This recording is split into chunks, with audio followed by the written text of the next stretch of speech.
Shalom kekasih-kekasih Tuhan, selamat pagi. Saudaraku sekalian, di dalam Injil Matius pasal yang ke-26, ayat yang ke-37 sampai dengan ayat yang ke-39 diceritakan bagaimana Yesus merasa sedih dan gentar menerima cawan yang harus diminumnya. Dalam pergumulan yang sangat berat, ia sujud dan berdoa serta berkata, "Ya Bapakku, jikalau sekiranya mungkin, biarlah cawan ini lalu daripadaku, tetapi janganlah seperti yang ku kehendaki, melainkan seperti yang Engkau kehendaki." Dan doa itu ia ulang-ulang sampai 3 kali. Kekasih-kekasih Tuhan, apakah makna doa tersebut? Apakah dengan doa tersebut Tuhan Yesus bermaksud untuk menghindar dari kehendak Bapa atas dirinya yang telah menetapkannya mati di atas kayu salib sebagai tebusan bagi dosa dan pelanggaran manusia? Kekasih-kekasih Tuhan, tentu saja Tuhan Yesus tidak sedang ingin menghindari kehendak Bapa terjadi atas dirinya. Sebab baik kehendak Bapa maupun kehendaknya sebagai anak sesungguhnya adalah kehendak yang sempurna.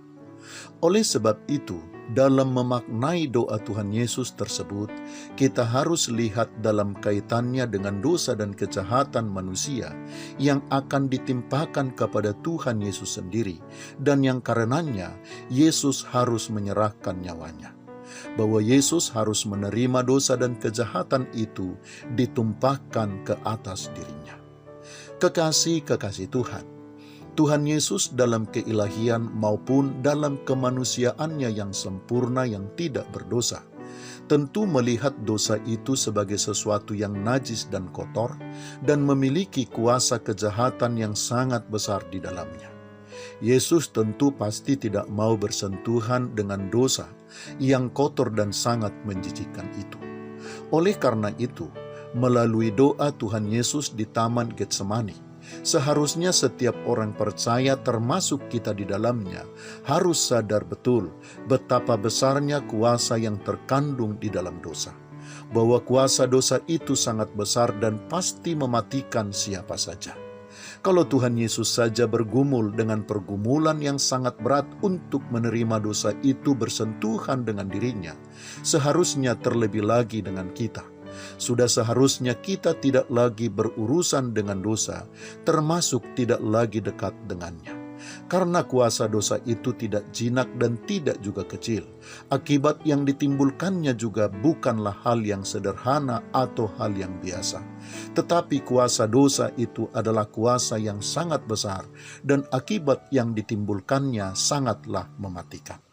Itulah sebabnya kekasih-kekasih Tuhan, kapanpun dan dimanapun atau bahkan dalam keadaan apapun, kita harus menjauhkan diri kita daripadanya. Kalau Tuhan Yesus saja bergumul dengan pergumulan yang sangat berat untuk menerimanya ditimpakan kepadanya, siapakah kita yang berani berurusan dan bermain-main dengannya, apalagi melakukannya? Melalui karya keselamatan Kristus di atas kayu salib yang sudah mengalahkan dosa, kekasih-kekasih Tuhan, kita harus pastikan bahwa dosa itu tidak lagi dekat dengan diri kita. Selamat pagi, Tuhan Yesus memberkati. Shalom.